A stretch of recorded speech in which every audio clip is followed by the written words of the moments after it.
Congress Kothamangalam Kavalangad block കമ്മിറ്റികളുടെ നേതൃത്വത്തിൽ September 23-ന് ആനസമരം സംഘടിപ്പിക്കുമെന്ന് ഭാരവാഹികൾ.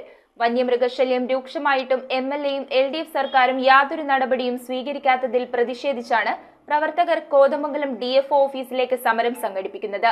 എംഎൽഎ മാത്യു കുഴൽനാടൻ സമരത്തിന്റെ ഉദ്ഘാടനം നിർവഹിക്കും. കെഎസ്ആർടിസി ബസ് സ്റ്റാൻഡ് പരിസരത്ത് നിന്നും ആനയെ മുന്നിൽ നിർത്തിയാണ് പ്രതിഷേധ പ്രകടനം ആരംഭിക്കുന്നത്. വന്യമൃഗശല്യം രൂക്ഷമാകുമ്പോൾ ഒരു നടപടിയും എടുക്കാൻ എംഎൽഎയും എൽഡിഎഫ് സർക്കാരും തയ്യാറാകാത്തതിൽ പ്രതിഷേധിച്ചാണ് കോൺഗ്രസ് കോതമംഗലം കവളങ്ങാട് ബ്ലോക്ക് കമ്മിറ്റികളുടെ നേതൃത്വത്തിൽ കോതമംഗലം ഡിഎഫ്ഒ ഓഫീസിലേക്ക് ആനസമരം സംഘടിപ്പിക്കുന്നത്. നിയോജക മണ്ഡലത്തിലെ കോട്ടപ്പടി, പിണ്ടിമന, കീരമ്പാറ, കുട്ടമ്പുഴ, കവളങ്ങാട് എന്നീ പഞ്ചായത്തുകളിൽ വന്യമൃഗശല്യം രൂക്ഷമായിട്ടും ഫെൻസിംഗ് സ്ഥാപിക്കുന്നതിനോ ട്രെഞ്ച് കുഴിക്കുന്നതിനോ അധികാരികൾ തയ്യാറാകുന്നില്ലെന്നും കോൺഗ്രസ് ബ്ലോക്ക് പ്രസിഡന്റുമാരായ ഷമീർ പനിക്കൽ, ബാബു ഏലിയാസ് എന്നിവർ പറഞ്ഞു.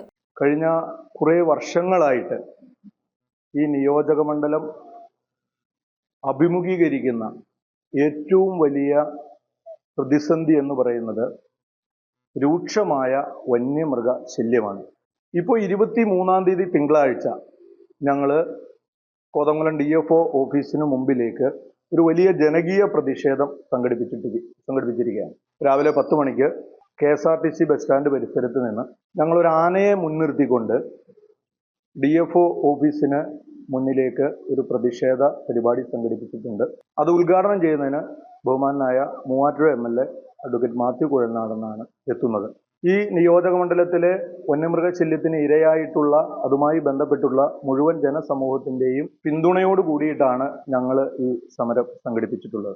ഇവിടെ സംസ്ഥാന ഗവൺമെന്റിന്റെ അടിയന്തരമായ ഒരു ഇടപെടലാണ് ഇവിടെ ആവശ്യം. News bureau, Kothamangalam. കുറഞ്ഞ പലിശ, കൂടുതൽ പണം, 30 വർഷത്തെ പാരമ്പര്യം, ഹൃദ്യമായ സേവനം, ഞൊടിയിടയിൽ പണം. സൗത്ത് ഇന്ത്യയിലെ 100% വിശ്വസിക്കാവുന്ന സ്ഥാപനം CFL ക്യാപിറ്റൽ ഫിൻസർവ് ലിമിറ്റഡ്. മാറുന്ന ജീവിതം, മാറാത്ത വിശ്വാസം.